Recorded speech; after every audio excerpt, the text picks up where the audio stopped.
तो hello everyone, कैसे हैं आप सब। उम्मीद करता हूँ बढ़िया होंगे। और आज का जो लेक्चर होने वाला है आई थिंक छठवां या सातवां होने वाला है। मैंने चेक नहीं किया, कल लाइट जाने के कारण वीडियो पूरी तरीके से रिकॉर्ड नहीं हो पाया था। तो अपन पढ़ रहे थे विद्युत द्रव को, जिसे बोला जाता है इलेक्ट्रिक डाइपोल।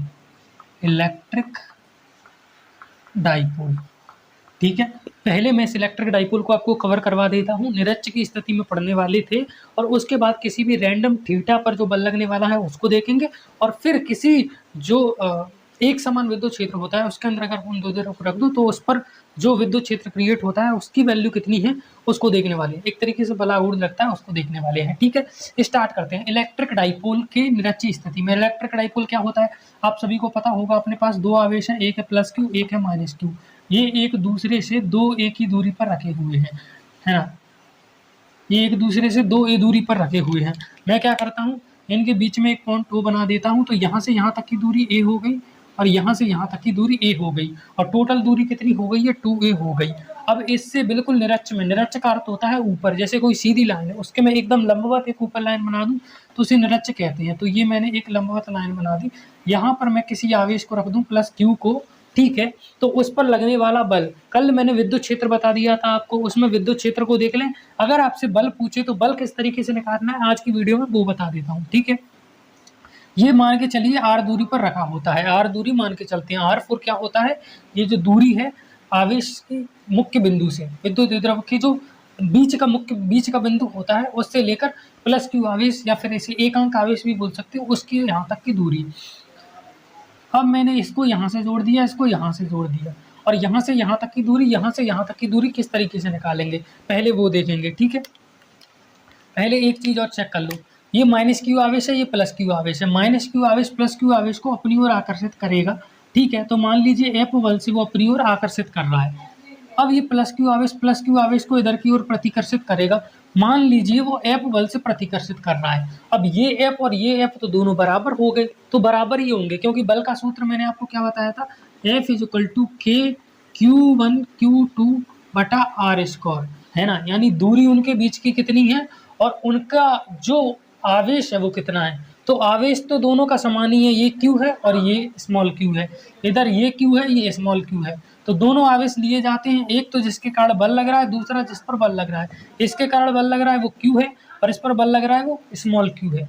इसके कारण बल लग रहा है वो Q है, इसके कारण बल लग रहा है वो स्मॉल q है। यानी दोनों आवेश समान है, और अगर दूरी भी समान हुई तो दोनों का बल भी समान हो जाएगा। दूरी को निकाल लेते हैं। इसको मैं यहाँ से इस तरीके से डिवाइड कर देता हूँ, और मान के चलता हूँ यहाँ पर थीटा एंगल बन रहा है, तो यहाँ पर भी कितना एंगल बनेगा, थीटा एंगल बनेगा। ये और ये एक दूसरे के लंबवत जा रहे हैं, अगर इधर देखा जाए तो एक दूसरे के लंबवत जा रहे हैं। तो अगर यहाँ पर थीटा एंगल बन रहा है तो नीचे भी कितना एंगल बनेगा, थीटा एंगल बनेगा। अब होता क्या है, अगर कोई इस तरीके से जेड आकृति लिखी हो और यहाँ पर मान के चलिए थीटा एंगल बन रहा हो, तो यहाँ पर भी थीटा एंगल बनता है, और सेम यहाँ पर हो रखा है। बस इस वाली लाइन को मिला दो, देखो ये और ए। अगर यहाँ पर ये थीटा एंगल बन रहा है तो जाहिर सी बात है यहाँ पर भी थीटा एंगल बनेगा। कितना एंगल बनेगा, थीटा एंगल बनेगा। अब यहाँ पर चूंकि थीटा एंगल बन रहा है तो अपन ये कह सकते हैं कि ये दूरी हो गई r, और यहाँ से यहाँ तक की दूरी हो गई a, और ये हो गया कर्ण। यहाँ से यहाँ तक की दूरी कितनी है r, यहाँ से यहाँ तक की दूरी कितनी है a, और यहाँ से यहाँ तक की दूरी कितनी है a। आप सभी जानते हो जो सीधी लाइन होती है उसे लंब कहा जाता है, और जो नीचे की लाइन होती है उसे आधार कहा जाता है, और जो सबसे बड़ी लाइन होती है उसे कर्ण कहा जाता है। जिसमें थोड़ी बहुत त्रिकोणमिति पड़ी है उसको पता होगा। और कर्ण का स्क्वायर, कर्ण को मैं k से दर्शा देता हूँ, तो कर्ण का स्क्वायर बराबर होता है लंब का स्क्वायर, जैसे l से दर्शा देता हूँ, आधार को a से लिख देता हूँ इस तरीके से। तो कर्ण का स्क्वायर बराबर लंब का स्क्वायर प्लस के आधार का स्क्वायर। अगर इस स्क्वायर को मैं उठाकर इधर ले जाऊं तो ये अंडर रूट में बदल जाएगा। लंब क्या है, r है, तो r का स्क्वायर, प्लस के आधार क्या है, स्मॉल a है, तो स्मॉल a का स्क्वायर। तो ये निकल के आ गया कर्ण। ये कितना निकल के आ गया, अंडर रूट के r स्क्वायर प्लस के a स्क्वायर। चूंकि यहाँ पर भी r लंबाई है, यहाँ पर भी a आधार है, तो इसका कर्ण भी क्या निकल के आएगा, रूट के r स्क्वायर प्लस के a स्क्वायर। जिस भी बच्चे को नहीं समझ में आ रहा है पुराना लेक्चर देख लें, उसके अंदर बहुत डिटेल में समझाया है, ये बस रिवीजन के तौर पर आपको बता रहा हूँ। तो कर्ण क्या निकल के आ गया इस त्रिभुज का, रूट के r स्क्वायर प्लस के a स्क्वायर, और यहाँ पर भी क्या निकल के आ गया, रूट के r स्क्वायर प्लस के a स्क्वायर, ठीक है। इस बल का आदर अगर इधर घटक लिया जाए तो एफ कॉस थीटा, थीटा की तरफ घटक कॉस में आता है, और थीटा के विपरीत अगर लोगे तो साइन थीटा में आता है, तो इधर आ गया साइन थीटा। तो अब इसका लो, इसका थीटा की तरफ लोगे तो वही आएगा एफ कॉस थीटा, और थीटा के विपरीत लोगे इस तरीके से तो आएगा एफ साइन थीटा, है ना। अब अगर आप निरच्च के ऊपर देखोगे, मैं यहाँ पर लिख देता हूँ, निरच्च के ऊपर अगर आप देखोगे तो निरच्च पर क्या निकल के आएगा, निरच्च पर ये निकल के आएगा कि ऊपर है F sine theta, F sine theta, और नीचे की तरफ भी है एफ साइन थीटा।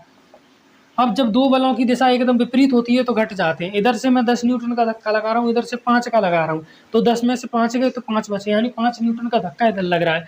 समझ के चलिए ये एक ब्लॉक है, इस पर इधर से 10 न्यूटन का बल लग रहा है, इधर से 5 न्यूटन का बल, 5 न्यूटन का बल इस तरफ लग रहा है, तो नेट बल इधर होगा 5 न्यूटन का। कैसे निकला, 10 में से 5 को अपन ने माइनस कर दिया। तो ठीक वैसे ही चूंकि दिशा विपरीत होती है तो घट जाते हैं, और एफ साइन थीटा में से एफ साइन थीटा गया तो 0 बचे, 8 में से 8 गए तो 0, 4 में से 4 गए तो 0, समान में से समान संख्या घटती है तो क्या बचता है, 0 बचता है। ठीक है, तो ये निरच्च पर निकल के आ गया। ओके, तो यहाँ पर देख रहा है लाइन बनी हुई है पहले से। अब मैं निकाल के बता देता हूँ अच्छ पर कितना निकल के आएगा, इसको और देख लो। क्योंकि इधर की तरफ क्या है एफ कॉस थीटा, और इस तरफ भी क्या है एफ कॉस थीटा, तो 2 एफ कॉस थीटा है, और पहले से ही प्लस में लिखा हुआ है यहाँ पर, है ना। जब दिशा विपरीत थी तो घट गई, जब दिशा एक जैसी होगी तो दोनों के दोनों जुड़ जाएंगे। एफ कॉस थीटा, इन दोनों को जोड़ दो तो कितना निकल के आएगा, F cos theta 2 F cos theta. जब दो समान संख्या जुड़ती हैं तो 2 का गुणा हो जाता है। 8 में 8 जोड़ोगे तो 8 में 2 का गुणा हो जाएगा, कितना आएगा, 8 दूनी 16, और 8 और 8 को जोड़ोगे तो भी 16 ही निकल के आएगा। F cos theta 2 F cos theta हो गया, 2 हो गया। एफ का फॉर्मूला क्या होता है, के क्यू बटा आर स्क्वायर। कॉस थीटा बराबर क्या होता है, कॉस थीटा बराबर होता है आधार बटा कर्ण। आपने जो फॉर्मूला है वो पढ़ा होगा, लाल बटा कक्का, LAL KKA, यहाँ पर आता है साइन, यहाँ पर आता है कॉस, यहाँ पर आता है टेन। कॉस थीटा बराबर क्या हो गया, ए बटा के, ए कैसे बोला जाता है आधार को, के कैसे बोला जाता है कर्ण को, ए बटा के यानी आधार बटा कर्ण। ठीक है, तो कॉस थीटा की जगह पर मैंने क्या लिख दिया, आधार बटा कर्ण। आधार क्या है, यहाँ पर ए है, और कर्ण यहाँ पर क्या है, रूट के आर स्क्वायर प्लस के ए स्क्वायर, ये निकल के आ गया। ठीक है, अब यहाँ पर एक और चीज़ आपको देखनी है, बल बराबर क्या होता है, के क्यू बटा दूरी। दूरी कितनी है यहाँ से यहाँ तक की, रूट के आर स्क्वायर प्लस के ए स्क्वायर, तो यहाँ पर आएगी दूरी रूट के आर स्क्वायर प्लस के ए स्क्वायर। जब बल देख रहे हैं इसके कारण इस पर और इसके कारण इस पर, तो यहाँ से यहाँ तक की दूरी ली जाएगी ना। दूरी कितनी है, रूट के आर स्क्वायर प्लस के ए स्क्वायर, रूट के आर स्क्वायर प्लस के ए स्क्वायर, ये। और दूरी का क्या होता है, वर्ग होता है। बल का सूत्र क्या होता है, यहाँ पर लिखा हुआ है दूरी का वर्ग, तो दूरी कितनी है, रूट के आर स्क्वायर प्लस के ए स्क्वायर, इसका क्या होगा, वर्ग। उम्मीद है यहाँ तक दिख रहा होगा आपको। ठीक है, दिख रहा है, थोड़ा इधर भी करवा सकता हूँ मैं। देखिए 2 है गुणा में के 2a और कैपिटल क्यू, 2a दूरी हो गई और कैपिटल क्यू आवेश हो गया। और आप सभी को पता है P यानी द्विध्रुव आघूर्ण, उनके बीच की दूरी और आवेश Q का गुणनफल होता है। तो 2a और Q, 2a Q की जगह पर मैं खाली P लिख देता हूँ। P का मतलब क्या हो गया, द्विध्रुव आघूर्ण निकल के आ गया। मल्टीप्लाई में क्या है, और K है और स्मॉल q है। ठीक है, बटे में रूट के आर स्क्वायर प्लस के ए स्क्वायर, ये 0 हो गया, और यहाँ पर भी ये 0 हो गया, क्योंकि ए स्क्वायर बहुत छोटी वैल्यू होती है, ये दूरी बहुत कम मानी जाती है। ठीक है, कल बता चुका हूँ क्यों मानी जाती है कम। तो यहाँ पर क्या आ गया, स्क्वायर से अंडर रूट कैंसिल हो जाता है, जिनको नहीं पता याद कर ले, अंडर रूट स्क्वायर से कैंसिल हो जाता है। क्यों होता है इसकी वजह कल बता चुका हूँ। तो यहाँ पर क्या निकल के आ गया, खाली आर स्क्वायर। ठीक है, और यहाँ पर मल्टीप्लाई में क्या है, रूट के आर स्क्वायर, क्योंकि ए स्क्वायर को 0 मान लिया। वही स्क्वायर से अंडर रूट कैंसिल हो जाता है, तो क्या निकल के आ गया, पी के क्यू बटा आर स्क्वायर, और यहाँ पर खाली आर, आर का स्क्वायर में गुणा करोगे तो आर की घात 3। तो ये नेट बल निकल के आ गया। उम्मीद है इतना दिख रहा होगा आपको। ठीक है, और अगर विद्युत क्षेत्र पूछ ले तो कल मैंने विद्युत क्षेत्र भी निकालना बता दिया आपको। बाकी आप सभी को पता होता है विद्युत क्षेत्र बराबर क्या होता है, आवेश बटा आवेश, आवेश बटा आवेश, पी के बटा आर की घात 3। क्योंकि जब विद्युत क्षेत्र निकालोगे तो आवेश से आपको भाग देना पड़ेगा, इस तरीके से भाग देना पड़ेगा, और आवेश से भाग दोगे तो ये आवेश कैंसिल हो जाएगा, इसीलिए मैंने यहाँ पर लिखा नहीं है। दोनों में दिशा पूछी जा सकती है कि दिशा किधर निकल के आ रही है। तो ऊपर और नीचे का तो कैंसिल हो गया, खाली इस दिशा का निकल के आ रहा है इधर की तरफ। द्विध्रुव आघूर्ण की दिशा माइनस से प्लस की तरफ होती है, माइनस से प्लस की तरफ इस तरीके से, और यहाँ पर बल निकल के आ रहा है इस तरफ। तो द्विध्रुव आघूर्ण की दिशा को मैं अगर पी कैप से दर्शाऊं तो बल की दिशा उसके विपरीत निकल के आ रही है। देख लो, द्विध्रुव आघूर्ण उधर की तरफ है और बल इधर की तरफ निकल के आ रहा है। तो इसको मैं लिख दूंगा माइनस के पी कैप। माइनस क्या दिखाता है? विपरीत दिशा को, यानी जिस तरफ द्विध्रुव आघूर्ण की दिशा होगी उसके विपरीत दिशा में निकल के आएगा। और यहाँ पर भी लिख देता हूँ माइनस के पी कैप। ठीक है, इसको नोट डाउन कर लो, कल बहुत बढ़िया तरीके से समझाया था। अगर डिटेल में समझना तो वहां पर समझ लेना। यहाँ पर जो ऊपर ऊपर की चीजें हैं वो सारी चीजें मैंने आपको पढ़ा दी। ठीक है,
अब अपन नेक्स्ट टॉपिक क्या होने वाला है। अभी तक अपन ने क्या देख लिया, अक्ष पर क्या प्रभाव पड़ता है और निरक्ष पर क्या प्रभाव पड़ता है। और अभी अपन क्या देखने वाले हैं कि अगर किसी भी बिंदु पर रख दिया जाए तो, जैसे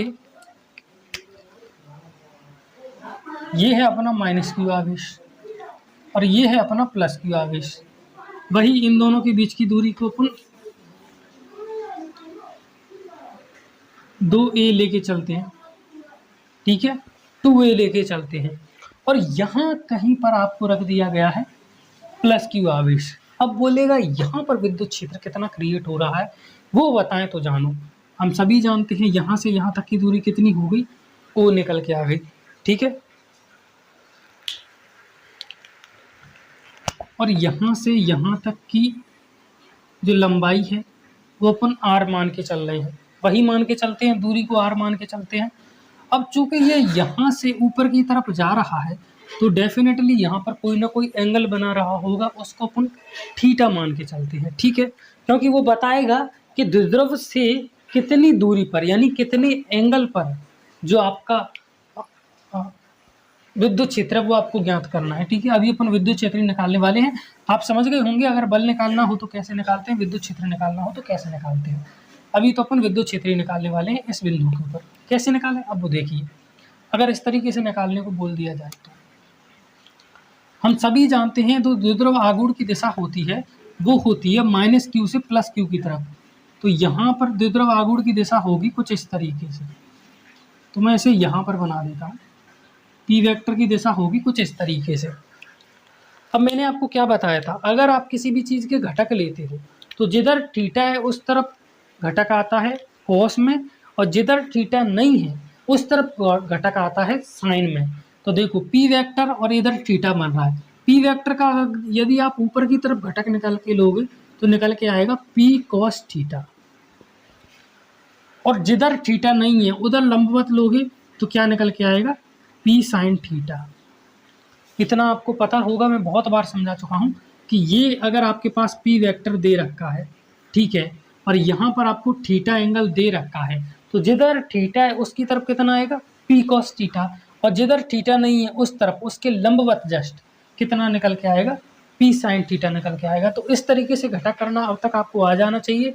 नहीं आता तो सदस्य वाली वीडियो को देख लें, उसमें इन सारी चीज़ों को बहुत बेहतरीन तरीके से समझाया है। तो P cos theta P sine theta आप समझ गए होंगे। अब देखिए ये अपने पास द्विध्रुव है, पी कॉस थीटा अपने पास एक तरीके से द्विध्रुव ही है, और इसके सामने अब अगर इसके सामने कोई चीज़ है इस तरीके से, ये अपने पास द्विध्रुव है पी वेक्टर, और इसके सामने यहाँ पर कोई क्यू आवेश रखा हो, तो इसका मतलब मैंने आपको क्या बताया था कि ये कहाँ पर होता है, अक्ष पर होता है। कहाँ पर होता है, अक्ष पर। और अक्ष पर जो वैल्यू अपनी निकल के आई थी वो निकल के आई थी 2kp/r3। कितनी निकल के आई थी अक्ष पर जो विद्युत क्षेत्र की वैल्यू निकल के आई थी वो थी 2kp/r3 और निरक्ष पर अभी अपन ने निकाली है, निरक्ष पर अभी कुछ समय पहले ही निकाली है, कितनी निकल के आई थी kp/r3। ये निरक्ष पर निकली थी। निरक्ष यानी ये अपना द्विध्रुव आगूढ़ है और इधर लगाना है उसके लंबवत अपने को क्या निकालना है, विद्युत क्षेत्र निकालना है लंबवत किसी बिंदु पर। तो चूंकि यहाँ पर p cos थीटा द्विध्रुव ऊपर की ओर है और उसके समांतर पर ही अपने को यहाँ पर क्या निकालना है, विद्युत क्षेत्र निकालना है, तो उसकी वैल्यू है 2kp/r3 और इसकी दिशा किधर बताई थी मैंने आपको, जिधर द्विध्रुव की दिशा है। तो द्विध्रुव की दिशा ऊपर की ओर है तो ऊपर की तरफ ही निकल के आ जाएगा अपने पास इसके कारण लगने वाला विद्युत क्षेत्र, जिसको मैं E1 बोल देता हूँ। वैल्यू क्या होगी 2kp, यहाँ पर p की वैल्यू क्या है p cos थीटा बटे में r3 r यानी दूरी और दिशा किधर रहेगी p कैप की दिशा। यानी अगर वेक्टर में आपसे पूछे तो, और वेक्टर में नहीं पूछ रहा तो इस p कैप को लिखने की भी आपको कोई ज़रूरत नहीं है, खाली इतना लिख दो p cos थीटा। दोबारा समझा देता हूँ, -q से +q की तरफ p की दिशा है, इसका एक घटक इधर ले लिया तो p cos थीटा, एक घटक इधर ले लिया तो p sin थीटा। एक घटक इधर है और इधर ही अपने को क्या निकालना है, द्विध्रुव आगूढ़ निकालना है, सॉरी इधर ही आपको विद्युत क्षेत्र निकालना है। तो इधर ही यह दोनों एक ही तरफ है यानी अक्ष पर हैं, और जब अक्ष पर होते हैं जैसे एक ही लाइन में होते हैं यानी अक्ष पर होते हैं तो विद्युत क्षेत्र निकल के आता है 2kp/r3, जो कि यहाँ पर p cos थीटा है। p यहाँ पर कितना p cos थीटा, तो p की जगह पर अपन ने p cos थीटा लिख दिया, ठीक है। और इसकी दिशा किधर रहेगी, ऊपर की तरफ ही रहेगी, मैंने बताया था p जिधर द्विध्रुव की दिशा है उधर ही इसकी दिशा रहती है, ठीक है। अब एक द्विध्रुव ये भी तो आया है एक घटक उसका, और अगर इसको मैं देखूं ये इस तरीके से है, कुछ इस तरीके से, तो इसके ये लंबवत बैठ रहा है। अगर इसके पीछे में एक इस तरीके से लाइन खींच दूं तो ये इस तरीके से ये निरक्ष पर बैठ रहा है कि नहीं, ये इस तरीके से है तो ये निरक्ष पर बैठ रहा है, और निरक्ष पर क्या निकल के आती है वैल्यू kp/r3। तो इसके कारण इधर कितना निकल के आएगा kp/r3।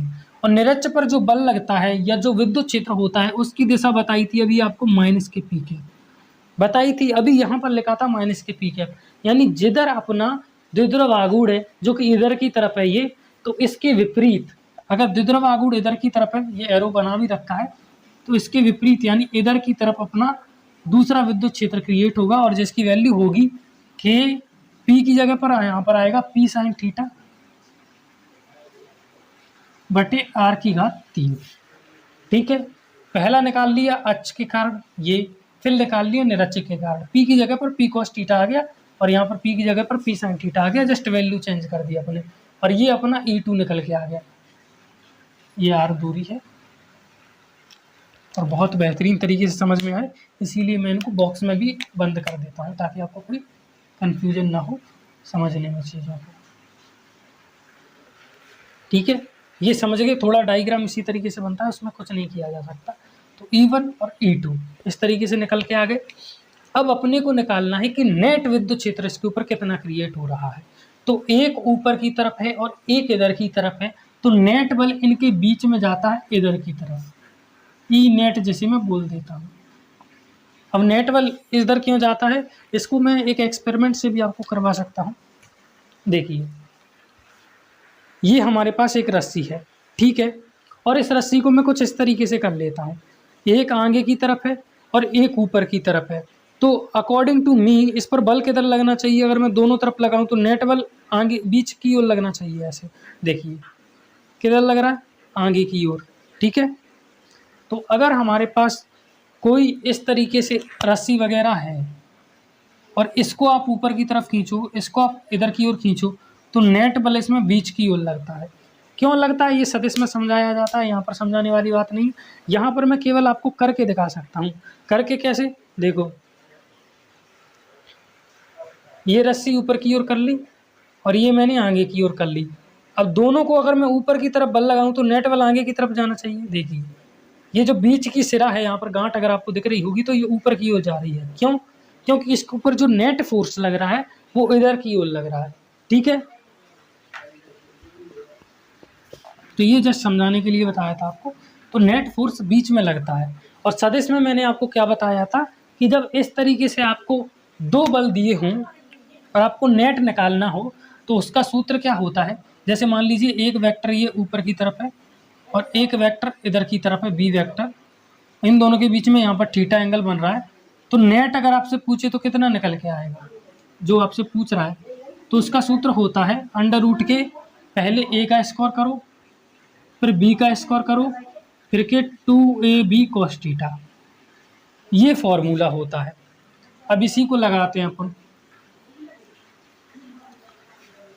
ए स्क्वायर, तो ए यहाँ पर क्या है अपना ऊपर की तरफ लगने वाला 2kp cos थीटा बटा आर की घात 3, 2kp cos थीटा बटा आर की घात 3, इसका स्क्वायर, ए ऊपर की तरफ है तो उसका स्क्वायर, यहाँ पर ई अपन ऊपर की तरफ है तो उसका स्क्वायर, ये जस्ट फॉर्मूला है। बी का स्क्वायर, बी आगे की तरफ लग रहा है उसका स्क्वायर, तो आगे की तरफ क्या लग रहा है के पी साइन थीटा बटा आर की घात 3, के पी साइन थीटा बटा आर की घात 3, तो उसका स्क्वायर प्लस के 2ab cos थीटा, और प्लस के 2ab cos थीटा अपन नहीं लिख रहे, क्यों?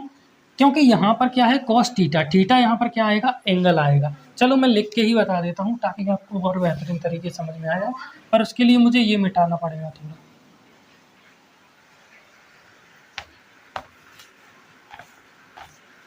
ठीक है, चलो इस बार आपको आगे भी करके बता देता हूँ। प्लस के 2ab, ठीक है, ए की वैल्यू ये है, बी की वैल्यू ये है, अभी रखने की ज़रूरत नहीं है। यहाँ पर समझिए cos थीटा, इन दोनों के बीच में थीटा कितना बन रहा है 90 डिग्री पर है। ये तो एक ऊपर की तरफ है एक आगे की तरफ है, तो कितना, अगर इस तरीके से हो तो 90 डिग्री एंगल बनता है। तो cos थीटा यहाँ पर कितना है 90 डिग्री। जिसने भी 10वां या 9वां अच्छे से पढ़ा होगा तो त्रिकोणमिति में उन्होंने पढ़ा होगा कि cos 90 डिग्री की वैल्यू जो होती है वो 0 होती है, और 0 का अगर आप 2ab में मल्टीप्लाई करोगे तो आपको 0 ही निकल के आएगा। यानी ये जो टोटल वैल्यू है अपनी, ये कितनी हो गई 0, क्योंकि 2 गुणा a गुणा b गुणा cos थीटा है, और cos थीटा की वैल्यू 0 है क्योंकि थीटा यहाँ पर 90 है और cos 90 की वैल्यू 0 होती है। तो 2 गुणा a गुणा b गुणा 0, तो टोटल क्या हो गया 0। 0 का किसी भी संख्या में अगर आप गुणा करते हो तो 0 ही मिलता है। अब वही अंडर रूट लगाओ, अब इसको तो लिखने की जरूरत नहीं है, ये तो टोटल 0 हो गया, 0 को जोड़ोगे तो 0 ही आएगा। 2 का स्क्वायर हो गया 4, के का स्क्वायर हो गया के स्क्वायर, पी का स्क्वायर हो गया पी स्क्वायर, कॉस थीटा का स्क्वायर हो गया कॉस स्क्वायर थीटा, बटे आर की घात 3 का स्क्वायर हो गया ये आर की घात 3 की घात 2, स्क्वायर कर दिया ना आर की घात 3 का। और यहाँ पर भी के का स्क्वायर हो गया घात 2 है, पी का स्क्वायर हो गया साइन थीटा का स्क्वायर हो गया साइन स्क्वायर थीटा, बटे आर की घात 3 है इसका भी स्क्वायर हो गया। ये अंडर रूट लगा हुआ है। उम्मीद करता हूँ यहाँ तक सारी चीज़ें समझ में आ रही होंगी, फिर मैं इसको मिटा देता हूँ।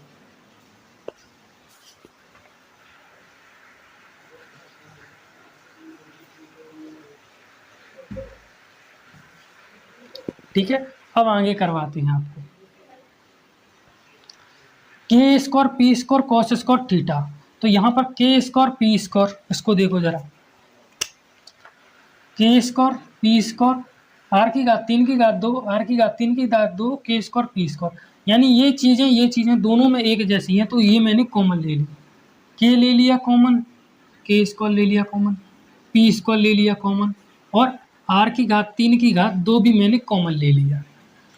ठीक है, अब बचा अंदर क्या, के स्क्वायर गया पी स्क्वायर गया तो बचा 4 और कॉस स्क्वायर थीटा, अंदर क्या बचा ब्रैकेट में 4 और कॉस स्क्वायर थीटा, आर की घात 3 की घात 2 भी मैंने बाहर ले लिया।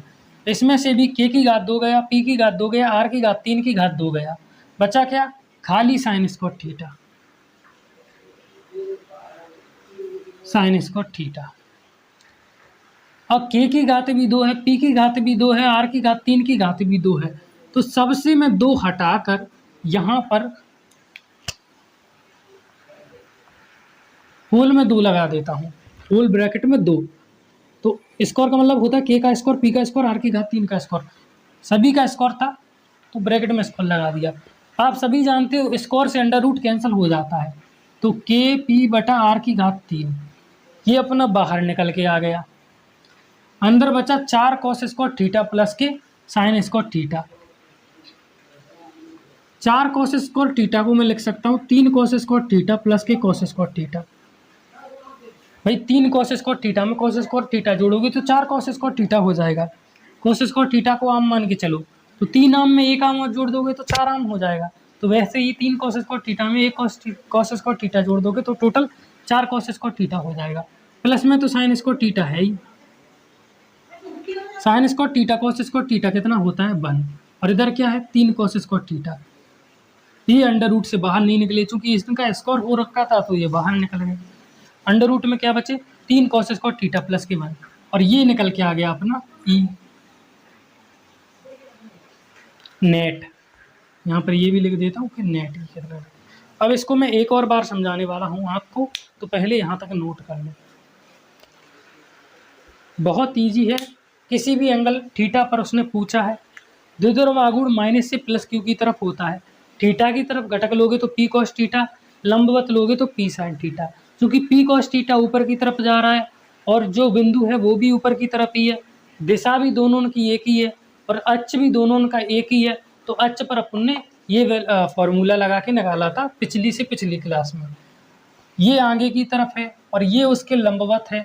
तो जब लंबवत बिंदु होता है निरक्ष पर तो ये निकाला था कल की क्लास में, आज जिसका रिवीजन अपन ने किया था शुरुआत में। और अब चूंकि इन दोनों को जोड़ दिया अपन ने वेक्टर का फॉर्मूला लगा के A square plus B square plus के 2ab कॉस थीटा।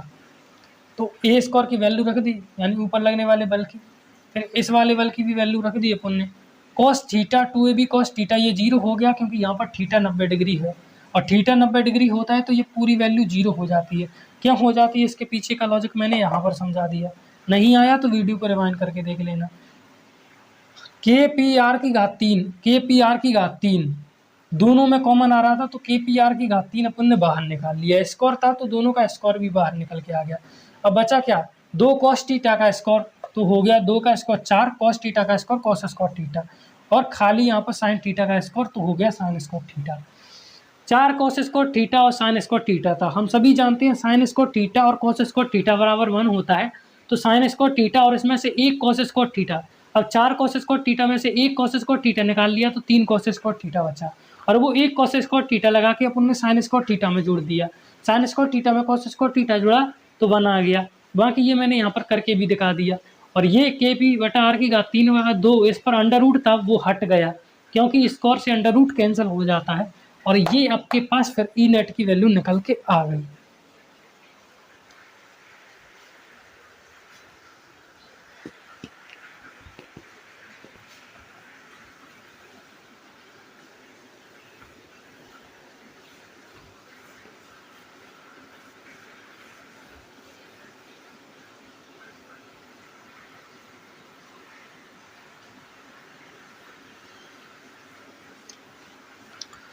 आपका कहना है कि किसी भी बिंदु पर अगर अपने से पूछा जाए तो अपन इस फॉर्मूले का उपयोग कर सकते हैं।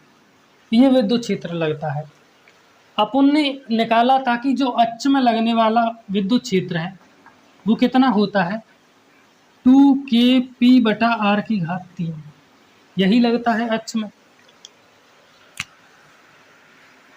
और अक्ष में जो विद्युत द्विध्रुव आघूर्ण की दिशा होती है वही दिशा विद्युत क्षेत्र की होती है। ये भी अपन ने देख लिया था, दोनों का जो कैप होता है वो समान होता है, ये भी मैंने आपको बता दिया था। अक्ष में जिस तरफ विद्युत क्षेत्र लगेगा उसी तरफ द्विध्रुव आघूर्ण रहेगा, या जिस तरफ द्विध्रुव आघूर्ण रहेगा उसी तरफ विद्युत क्षेत्र लगेगा। तो क्या अक्ष वाला फॉर्मूला मैं इससे जनरेट कर सकता हूँ? हाँ बिल्कुल कर सकते हो। कैसे? ई नेट फॉर्मूला लगा के kp/r की घात 3, kp/r की घात 3 यहाँ पर निकल के आ गया 3 कॉस स्क्वायर थीटा। थीटा क्या है? अक्ष पर थीटा, जिस तरफ द्विध्रुव आघूर्ण रहेगा उसी तरफ विद्युत क्षेत्र रहेगा। तो मान लीजिए द्विध्रुव आघूर्ण इस तरफ है तो विद्युत क्षेत्र भी इसी तरफ रहेगा। अब इन दोनों के बीच में क्या कोई एंगल बन रहा है? नहीं। दिशा में परिवर्तन होता है, अक्ष में परिवर्तन होता है, तब उनके बीच में एंगल बनता है। अभी तो इनके बीच में कोई एंगल नहीं बन रहा क्योंकि दोनों की दिशा एक जैसी है। तो चूंकि दोनों की दिशा एक जैसी है तो इनके बीच में जो एंगल होगा वो 0 डिग्री होगा। समझने की कोशिश करो, ये थीटा क्या होता है कि कितना एंगल बन रहा है दोनों के बीच में, यही था ना अपन ने अभी फॉर्मूला जनरेट किया था, पी वेक्टर इस तरफ था और यहाँ पर अपने को निकालना था और ये थीटा था और इधर विद्युत क्षेत्र क्रिएट हो रहा था। तो ये थीटा क्या है, जो अपना द्विध्रुव आघूर्ण है वो, और जो विद्युत क्षेत्र क्रिएट हो रहा है वो उधर एंगल, जैसे इसके इस घटक से इधर की ओर जा रहा था, इस घटक से इधर की ओर जा रहा था। बाकी वो मैंने आपको थीटा वगैरह लगा के अभी सॉल्व करवाया ही है, तो उम्मीद करता हूँ वो समझ में आ गया होगा। तो यहाँ पर थीटा क्या है, बेसिकली जो द्विध्रुव आघूर्ण है वो जो एंगल बना रहा है, वो जो एंगल बना रहा है जिधर अपने को विद्युत क्षेत्र निकालना है उससे। तो अक्ष पर क्या होता था, अक्ष पर जैसे ये माइनस क्यू प्लस क्यू है और ये माइनस क्यू है और यहाँ पर आवेश रखा हुआ है, तो माइनस क्यू से प्लस क्यू, इधर की द्विध्रुव आघूर्ण है और इधर की तरफ ही विद्युत क्षेत्र लगता था। तो दोनों के बीच में एंगल कितना होता था, 0 होता था ना। तो चूंकि दोनों के बीच में एंगल 0 है तो थीटा की वैल्यू क्या ले ली अपन ने, 0 ले ली, कॉस स्क्वायर 0 डिग्री, और प्लस में क्या निकल के आ गया, 1 निकल के आ गया। के पी बटा आर की घात 3, कॉस 90 की वैल्यू मैंने आपको क्या बताई थी, 0, और कॉस 0 की वैल्यू कितनी होगी, 1, तो 3, कॉस 0 डिग्री की वैल्यू कितनी निकल के आ गई, 1, 1 का स्क्वायर भी 1 ही होता है, आप सभी जानते हो, और 1 का 3 में गुणा करोगे तो 3 ही आएगा प्लस के 1, कोई दिक्कत। कॉस स्क्वायर 0 डिग्री की वैल्यू 1 होती है, कॉस 0 डिग्री की वैल्यू भी 1 होती है। अब बचा 3 प्लस के 1, इसकी वैल्यू तो 1 हो गई, 3 और 1 कितना हो गया, 4, के पी बटा आर की घात 3 अंडर रूट में 4, अंडर रूट 4, 2 का वर्ग 4 होता है ना। 4 को आप ऐसे लिख सकते हो ना, 2 का वर्ग 2, 2 दूनी 4, और 2 से अंडर रूट कैंसिल हो जाएगा, आप सभी जानते हो, तो 2 बाहर आ गया। के पी बटा आर की घात 3 मल्टीप्लाई में था तो ये अक्ष पर निकल के आ गया 2 की के पी बटा आर की घात 3, 2 के पी बटा आर की घात 3। तो ये अपन ने फॉर्मूला से निकाला है, और ये जब अपन ने डेरिवेट किया था दोनों बराबर निकले हैं कि नहीं। तो बस आपको थीटा पता होना चाहिए, चाहे वो अक्ष में पूछे चाहे निरक्ष में पूछे। चलो निरक्ष में भी करके बता देता हूँ, इसी फॉर्मूले से निरक्ष में भी करके बता देता हूँ। फॉर्मूला क्या होगा, E net is equal to के पी बटा आर क्यू, के पी बटा आर की घात 3 और अंडर रूट में 3 कॉस स्क्वायर थीटा प्लस के 1। निरक्ष में आपका द्विध्रुव आघूर्ण इस तरीके से होता है और बिल्कुल लंबवत इस बिंदु पर आपको विद्युत क्षेत्र निकालना होता है। तो एंगल यहाँ पर कितना बन रहा होता है, 90 डिग्री। जो दूरी होती है वो और जो विद्युत द्विध्रुव आघूर्ण होता है वो, इन दोनों के बीच में बेसिकली एंगल लिया जाता है, कितना बन रहा है, 90 डिग्री। तो थीटा की वैल्यू रख दो 90 डिग्री और कॉस 90 डिग्री की वैल्यू 0, यानी ये टोटल वैल्यू कितनी, 0। बचा क्या, अंडर रूट में खाली 1, ये तो टोटल 0 हो गया। और अंडर रूट 1 क्या होगा, 1 की घात 2 लिख दो, 1 की घात 2 1 ही होती है, 2 से अंडर रूट कट गया, 1 का गुणा इसमें किया तो यही निकल के आया के पी बटा आर क्यू। तो निरक्ष में के पी बटा आर क्यू, और निरक्ष में कितना निकल के आया था, के पी बटा आर क्यू निकल के आया था। वीडियो को रिवाइंड करके देख लो या आपने जो नोट्स बनाए थे कल उनको देख लो। तो फॉर्मूला लगाकर अक्ष में निकाल दिया, निरक्ष में निकाल दिया, है ना। वो किसी भी एंगल पर पूछे, अक्ष यानी 0 डिग्री पर निकाल दिया, निरक्ष यानी 90 डिग्री पर निकाल दिया। हो सकता है वो आपसे 180 डिग्री पर पूछ ले, बस थीटा की जगह 180 डिग्री रख देते हैं, आपका काम हो जाएगा। और बाकी इस पर जो क्वेश्चन बन सकते हैं वो क्वेश्चन मैं आपको लास्ट जो न्यूमेरिकल वाले सेशंस होंगे उनके अंदर करवा ही दूंगा, उसकी चिंता आप करें ना। जो बोर्ड एग्जाम में पूछे जा सकते हैं वो सब करवा दूंगा। वीडियो की लेंथ देखते हैं, उस हिसाब से आगे बढ़ेंगे। 34 मिनट, ठीक है, कोई ज़्यादा नहीं हुई अभी। 6 मिनट तक अपन और लेक्चर कंटिन्यू कर सकती हैं, जिसके अंदर अपन ये देख लेंगे कि हमारे पास मान लीजिए एक यूनिफॉर्म इलेक्ट्रिक फील्ड बनी हुई है, ठीक है, यानी कि एक समान विद्युत क्षेत्र है। ये क्या है, एक समान विद्युत क्षेत्र है। अब ये एक समान विद्युत क्षेत्र है, ये क्यों है, ये मैंने आपको पहले लेक्चर में बता दिया था, क्योंकि दिशा भी एक है दोनों की, और जिधर 2 लाइन इधर, 2 लाइन इधर, 2 लाइन इधर, ऐसा नहीं है कि कहीं पर ज़्यादा लाइन हो कहीं पर कम, बराबर डिस्टेंस पे है सब की सब। तो ये हो गया अपना विद्युत क्षेत्र, ठीक है। और यहाँ पर अपन ने एक इस तरीके से आवेश रख दिया माइनस क्यू और प्लस क्यू, और दोनों के बीच की दूरी 2a, ये इनका केंद्र बिंदु है। तो ये द्विध्रुव आघूर्ण रख दिया। अब इस पर लगने वाला बल वगैरह अपन ज्ञात कर लेते हैं। क्योंकि जिधर विद्युत क्षेत्र है प्लस क्यू आवेश उसी दिशा में गति करता है, मैंने आपको पहले भी बता दिया था, प्लस क्यू आवेश की दिशा उधर ही होती है जिधर विद्युत क्षेत्र गति करता है, और माइनस क्यू आवेश उसके विपरीत दिशा में गति करता है। अब इस पर कितना बल लग रहा है, F इक्वल टू हो गया Q इंटू ई, आप सभी जानते हो। तो Q आवेश है और E विद्युत क्षेत्र है। तो इधर लग रहा है क्यू ई वेक्टर बल, इधर भी Q आवेश है और E विद्युत क्षेत्र है, क्यू ई वेक्टर बल इधर लग रहा है। अब अपन से पूछा जाएगा कि नेट बल कितना लग रहा है। तो नेट बल कैसे निकालें, आप सभी जानते हो इसमें एफ नेट। एक बल आगे की तरफ लग रहा है, एक बल पीछे की तरफ लग रहा है, दिशा विपरीत होती है तो घटा देते हैं। तो ये है अपना क्यू ई और ये भी है अपना क्यू ई, दिशा विपरीत है तो घटा दो, क्यू ई में से क्यू ई गया 0, यानी एफ नेट यहाँ पर कितना निकल के आ गया, 0 निकल के आ गया। नेट बल कितना लग रहा है, 0 लग रहा है, क्योंकि जितना इधर की ओर लग रहा है उतना ही उधर की ओर लग रहा है, तो नेट बल 0 है। लेकिन कोई वस्तु मान लीजिए इस तरीके से है, इस पर मैं इधर की ओर बल लगाऊं और इस पर मैं इधर की ओर बल लगाऊं, जैसे समझिए इस पर मैं इधर की ओर बल लगाऊं और इस पर इधर की ओर बल लगाऊं, तो ये तो इस तरीके से घूमने लगा, ये तो इस तरीके से घूमने लगा, यानी यहाँ पर क्या क्रिएट हो रहा है, एक बल क्रिएट हो रहा है जिसे कहा जाता है बल आघूर्ण।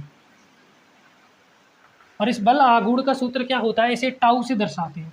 ये क्या है, टाउ है, ये है टाउ, ठीक है।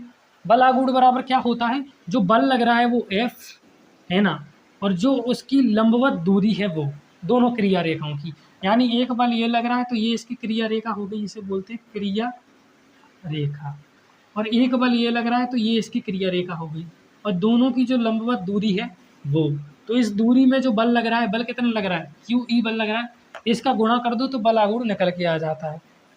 पहले क्यों नहीं निकाला बल आघूर्ण, अपन ने ये माइनस क्यू आवेश है, ये प्लस क्यू आवेश है, यहाँ पर अपन ने क्या रखा हुआ था, क्यू आवेश रखा था, तो यहाँ पर अच्छे में अपन ने विद्युत क्षेत्र भी निकाल लिया था, विद्युत क्षेत्र निकाला था ना अच्छी स्थिति में, और अच्छी स्थिति में मैंने बल भी निकाल के आपको बता दिया था। तो फिर अच्छी स्थिति में बल आघूर्ण क्यों नहीं निकाला, क्योंकि इस पर लगने वाले दोनों बलों की जो क्रिया रेखा है वो एक ही है।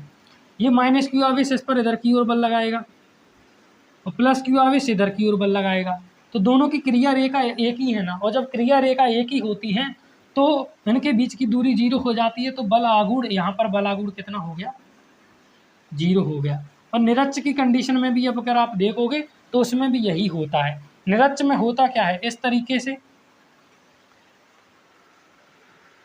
दोनों के दोनों बल इधर की ओर ही लग रहे होते हैं, तो दोनों की क्रिया रेखा समान, और जब क्रिया रेखा समान तो उनके बीच की दूरी 0, ये वाली दूरी 0, और जब दूरी 0 होती है तो नेट बल भी शून्य हो जाता है। उम्मीद करता हूँ कि समझ में आ गया होगा आपको, नहीं आया तो एक बार और क्लियर करवा देता हूँ मैं आपको। बल आघूर्ण का सूत्र होता है जो बल है और उनके क्रिया रेखाओं के बीच की दूरी है। अब यहाँ पर एक बल इधर की ओर लग रहा है, एक बल इधर की ओर लग रहा है, और दोनों क्रिया रेखाओं, ये बल की क्रिया रेखा हो गई, ये सीधी लाइन खींच दो वो क्रिया रेखा होती है, ये सीधी लाइन खींच दो क्रिया रेखा होती है, दोनों के बीच में कुछ दूरी है। जब अपन ने अच्छी स्थिति में देखा तो इस तरीके से एक द्विध्रुव आघूर्ण बना हुआ था और यहाँ पर कोई आवेश रखा हुआ था, तो ये तो एक ही क्रिया रेखा हो गई ना, दो अलग अलग क्रिया रेखा होनी चाहिए, उनके बीच में दूरी होनी चाहिए, तभी बल आघूर्ण लगता है। जैसे इस पर आप इधर की ओर बल लगा दो, इधर की ओर बल लगा दो और इधर की ओर बल लगा दो, क्या अब ये घूमेगा, अब ये नहीं घूमेगा, क्यों, दोनों की क्रिया रेखा एक ही है। हाँ, ये इस तरीके से रखो, एक बल ऊपर से लगाओ, एक बल नीचे से लगाओ, अब दोनों की चूंकि क्रिया रेखा अलग हो गई, इसीलिए ये देखो अब ये घूमने लगा। तो ये फंडा होता है जिसको आपको समझना होता है ना। अब यहाँ पर बल कितना निकल के आ गया, टाउ इज इक्वल टू, बल कितना निकल के आ गया, Q इंटू ई, और इन दोनों के बीच की दूरी अपने को निकालनी है। तो यहाँ पर बताएगा कि द्विध्रुव आघूर्ण कितने एंगल पर रखा हुआ है, मान के चलते हैं अपन थीटा एंगल पर रखा हुआ है, क्वेश्चन में बता देगा कि इतने एंगल पर रखा हुआ है, अपन अभी अपने को नहीं पता तो थीटा मान के चलते हैं। अब चूंकि यहाँ पर थीटा एंगल बन रहा है तो समझिए यहाँ पर 90 डिग्री का एंगल बन गया, और ये फिर से एक त्रिभुज बन गया, और त्रिभुज में ये अपने पास क्या है, कर्ण हो गया है ना, और ये यहाँ से यहाँ तक की दूरी ये लंब हो गई, ये आधार हो गई, देख लो यहाँ से यहाँ तक की दूरी ये लंब हो गई, और ये 2a दूरी ये कर्ण हो गई अपनी, और ये नीचे का ऐसा आधार हो गया, और ये यहाँ पर 30 डिग्री का है, थीटा एंगल बन रहा है, एंगल तो बताया नहीं उन्होंने, ठीक है। तो यहाँ पर अपन त्रिकोणमिति के नियम लगा सकते हैं। त्रिकोणमिति के नियम क्या कहते हैं, लाल बटे कक्का, पढ़ाया था ना आपको, साइन कोस और टेन। अपने पास कर्ण दिया हुआ है 2a, ये कर्ण है, 2a दिया हुआ है, लंबाई निकालनी है, तो अपने पास कर्ण दिया हुआ है और लंबाई निकालनी है, तो साइन का फॉर्मूला लगा सकते हैं। चाहो तो इनमें से भी कोई फॉर्मूला लगा सकते हो, लेकिन जब पहले सूत्र से ही काम चल जाए तो दूसरे पर क्यों भागे भाई, जब सीधी उंगली से घी निकल रहा है तो टेढ़ी क्यों करें, तो वही है इंटू दूरी निकालनी है। दूरी बराबर क्या होगा, कैसे निकालें दूरी, साइन थीटा बराबर क्या होता है, उम्मीद है आपको दिख रहा होगा, लंब बटा कर्ण। यहाँ पर लंब कितना है, लंब तो अपने को ज्ञात करना है, और कर्ण कितना है 2a, तो लंबाई अपने को ज्ञात करनी है 2a, तो 2a का पक्षांतर करोगे इधर मल्टीप्लाई में चला जाएगा, l इजिकल टू निकल के आया 2a इंटू साइन थीटा। देख लो साइन थीटा बराबर होता है लंब बटा कर्ण, यहाँ पर लगा दो अपन क्या कर दिए, लगा दिया साइन थीटा बराबर लंब बटा कर्ण। लंब अपने को ज्ञात करना है, ये जो लंबाई है वो कितनी है, कर्ण अपने पास पता है 2a है, तो 2a को इधर ले जाओ तो 2a साइन थीटा हो गया, बचा क्या l, तो l बराबर क्या निकल के आ गया 2a साइन थीटा। तो यहाँ पर जो लंबवत दूरी है यानी ये यानी l, ये कितनी निकल के आ गई 2a साइन थीटा। अब यहाँ पर 2a और q, 2a और q, 2a दूरी और q आवेश, तो दूरी का जब आवेश से आप गुणा करते हो इन दोनों के बीच की, तो डाइपोल मूवमेंट आपके पास निकल के आ जाता है, p वेक्टर आपके पास निकल के आ जाता है, निकल के आ गया कि नहीं, 2a और q, बचा क्या यहाँ पर ई, अभी वेक्टर नहीं लगाते, ई साइन थीटा। और आप सभी ने पढ़ा होगा कि ए वेक्टर क्रॉस बी वेक्टर बराबर होता है ए बी साइन थीटा, होता है कि नहीं। यहाँ पर विद्युत क्षेत्र की भी दिशा है, पी की भी दिशा है, और साइन थीटा लगा हुआ है, तो ए भी है बी भी है साइन थीटा भी है, तो ए बी साइन थीटा को मैं ए क्रॉस बी लिख सकता हूँ, तो पी ई साइन थीटा को मैं P vector cross E vector भी लिख सकता हूँ। यहाँ पर टाउ है, यहाँ पर भी टाउ है ना। तो जब सदिश दिया हो तो आप इनका क्रॉस प्रोडक्ट निकाल देना, जो मैंने सदिश वाली वीडियो में निकालना भी सिखाया है। और जब आपको मान दिया हो, पी की वैल्यू दी हो, ई की वैल्यू दी हो, और उनके बीच का एंगल दिया हो, तो पी की वैल्यू रखना, ई की वैल्यू रखना, और थीटा लगा के टाउ निकाल लेना। ये इनका वेक्टर फॉर्म है, यहाँ पर सदिश आएगा, ठीक है, इसको ब्रैकेट में बंद कर देता हूँ। तो ये इनका वेक्टर फॉर्म हो गया। उम्मीद करता हूँ सारी चीज़ें समझ में आ गई होंगी, ठीक है। मैं मिलता हूँ आपसे किसी अगली वीडियो में, तब तक के लिए गुड बाय, जय हिंद एंड राधे राधे। इसको नोट कर लो।